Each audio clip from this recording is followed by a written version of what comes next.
Avez-vous déjà ressenti cette sensation de flotter entre deux mondes, juste avant de vous endormir? Ce moment précis où votre conscience s'estompe progressivement. C'est fascinant, n'est-ce pas? Aujourd'hui, nous plongeons dans les profondeurs de cette activité essentielle à notre survie, aussi vitale que l'oxygène que nous respirons ou l'eau que nous buvons. Le sommeil n'est pas simplement une période d'inactivité. C'est un processus complexe, orchestré par notre horloge biologique interne. Saviez-vous qu'en 50 ans, nous avons perdu en moyenne 1 heure et 30 minutes de sommeil quotidien? Cette statistique alarmante reflète notre mode de vie moderne, constamment connecté et souvent déconnecté de nos besoins physiologiques fondamentaux. Mais avant d'explorer les troubles du sommeil qui affectent un tiers de la population française, comprenons d'abord ce qu'est réellement ce phénomène fascinant. Notre corps fonctionne selon un rythme circadien, une horloge biologique interne qui régule l'alternance veille-sommeil sur une période de 24 heures. Ce rythme n'est pas arbitraire, il est profondément ancré dans notre biologie et influencé par de nombreux facteurs environnementaux. La mélatonine, souvent surnommée l'hormone du sommeil, joue un rôle central dans ce processus.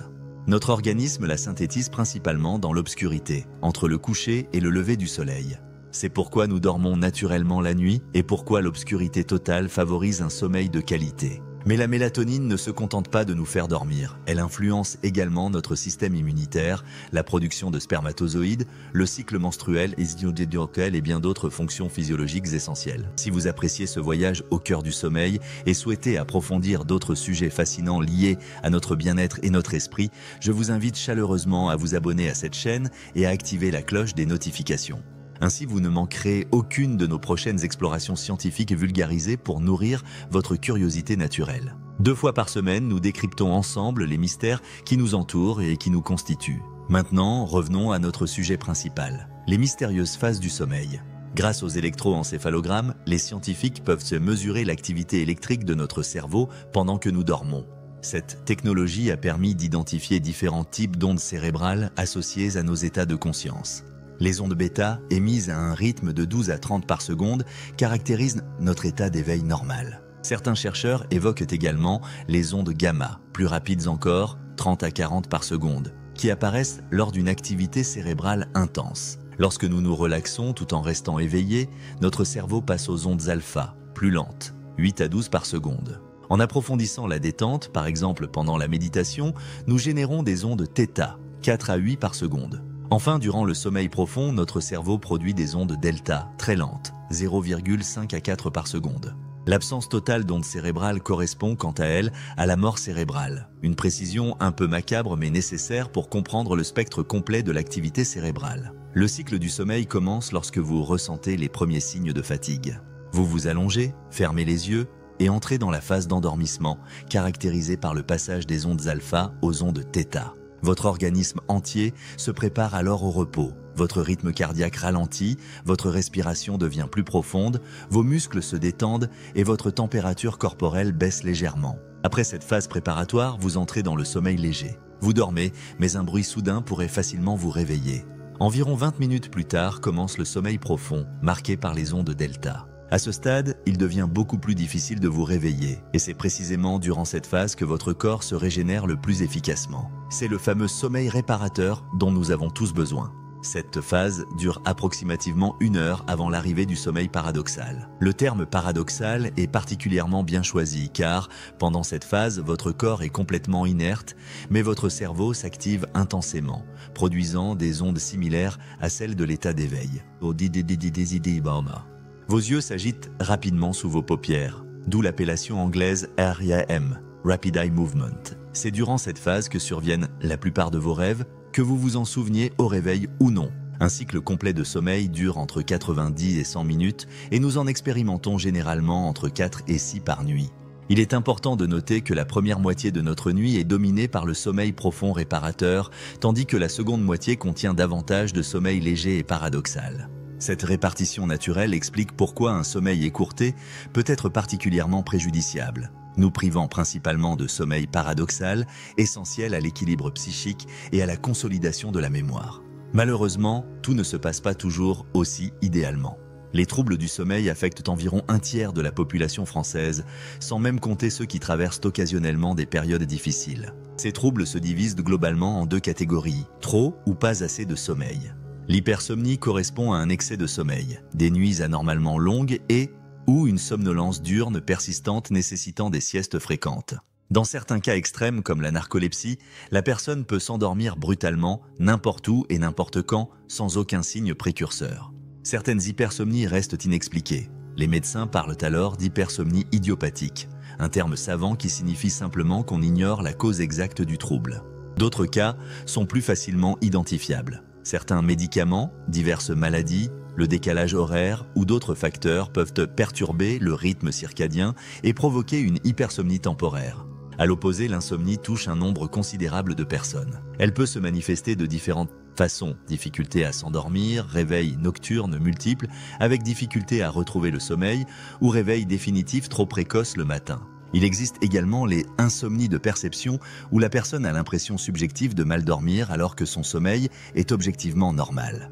Les causes d'insomnie sont multiples, maladies physiques ou psychologiques, effets secondaires de médicaments ou d'autres substances, stress chronique ou aigu, ou simplement une hygiène de vie inadaptée. Face à ces troubles, plusieurs approches peuvent être envisagées. La première étape consiste toujours à consulter un médecin pour identifier d'éventuelles causes sous-jacentes comme l'apnée du sommeil, un trouble où la respiration s'interrompt brièvement et répétitivement durant la nuit, provoquant une fatigue diurne sans que la personne en ait conscience. Des facteurs psychologiques peuvent également être en jeu, justifiant parfois une consultation avec un psychologue, idéalement spécialisé dans les troubles du sommeil. Au quotidien, certaines habitudes peuvent favoriser un sommeil de qualité. L'activité physique régulière, idéalement pratiquée le matin, contribue significativement à l'amélioration du sommeil. Même une simple marche quotidienne ou l'habitude de prendre les escaliers plutôt que l'ascenseur peut faire la différence. L'exposition à la lumière naturelle joue également un rôle crucial dans la régulation du rythme circadien. Si votre travail vous confine à l'intérieur, essayez de sortir brièvement plusieurs fois par jour, ne serait-ce que quelques minutes. Les dispositifs de luminothérapie et les simulateurs d'aube peuvent constituer des alternatives, bien que leur efficacité scientifique reste débattue.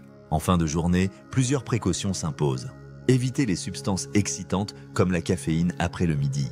Privilégiez un dîner léger. Idéalement, le petit déjeuner devrait être le repas le plus copieux de la journée, suivi du déjeuner, puis d'un dîner frugal. En soirée, préférez les activités calmes comme la lecture à l'exposition aux écrans, dont la lumière bleue peut perturber la production de mélatonine. Le yoga, la méditation ou d'autres techniques de relaxation peuvent aider à évacuer le stress et à interrompre le flux incessant de pensées qui empêchent parfois l'endormissement. Les relations intimes peuvent également favoriser le sommeil grâce aux endorphines libérées durant l'orgasme, qui possèdent naturellement des propriétés sédatives. La régularité des horaires de coucher constitue un autre facteur déterminant. Sans vous imposer un emploi du temps monacal, essayez de maintenir des heures de coucher et de lever relativement constantes. Souvenez-vous également que si vous ignorez les premiers signes de fatigue, le train du sommeil passe et ne reviendra que dans 1 à 2 heures. L'environnement dans lequel vous dormez influence considérablement la qualité de votre repos. Assurez-vous que votre chambre soit la plus sombre possible. Rideaux épais, volets fermés, absence d'appareils électroniques avec des voyants lumineux. Idéalement, laissez votre téléphone à charger dans une autre pièce en mode avion. Si vous l'utilisez comme réveil, investissez plutôt dans un réveil traditionnel. La qualité de votre literie mérite également votre attention. Un matelas défoncé compromet inévitablement votre sommeil. Recherchez le silence autant que possible ou utilisez des bouchons d'oreille si nécessaire. Enfin, une température légèrement plus fraîche dans la chambre que dans le reste du logement favorise généralement l'endormissement. Parmi les erreurs courantes, la consommation d'alcool mérite une mention particulière. Bien qu'elle puisse faciliter l'endormissement initial, elle perturbe les cycles du sommeil, en détériore la qualité et tend à raccourcir sa durée totale. Si vous n'arrivez pas à vous endormir ou si vous vous réveillez en pleine nuit, évitez de rester au lit à vous agiter et à fixer anxieusement votre réveil. L'anxiété liée à l'insomnie devient elle-même une cause d'insomnie, créant un cercle vicieux. Mieux vaut se lever, pratiquer des exercices de relaxation ou de cohérence cardiaque, puis retourner au lit une fois le calme revenu. En dernier recours, des traitements existent, comme les compléments à base de mélatonine. Ceux contenant plus de 2 mg sont considérés comme des médicaments et nécessitent une prescription médicale, tandis que ceux dosés à 1,9 mg peuvent être achetés librement. Leur efficacité reste toutefois controversée, et certaines études signalent des risques d'effets secondaires neurologiques, psychiques, digestifs ou cutanés. Il est donc essentiel d'en discuter avec un professionnel de santé avant toute utilisation. Si malgré toutes ces recommandations, vos troubles du sommeil persistent, n'hésitez pas à consulter un centre spécialisé. Votre médecin traitant pourra vous orienter vers ces structures où des experts vous proposeront une prise en charge personnalisée. Le sommeil représente bien plus qu'un simple temps de repos. C'est un processus actif, complexe et fondamental pour notre santé physique et mentale. En comprenant ces mécanismes et en adoptant les bonnes pratiques, nous pouvons améliorer considérablement sa qualité et, par extension, notre qualité de vie globale. Prenez soin de votre sommeil comme vous prendriez soin d'un trésor précieux, car c'est précisément ce qu'il est. Un trésor inestimable pour votre bien-être quotidien. Nous espérons que ces informations vous seront utiles pour améliorer vos nuits et par conséquent vos journées. D'ici notre prochaine rencontre, prenez soin de vous et surtout, dormez bien.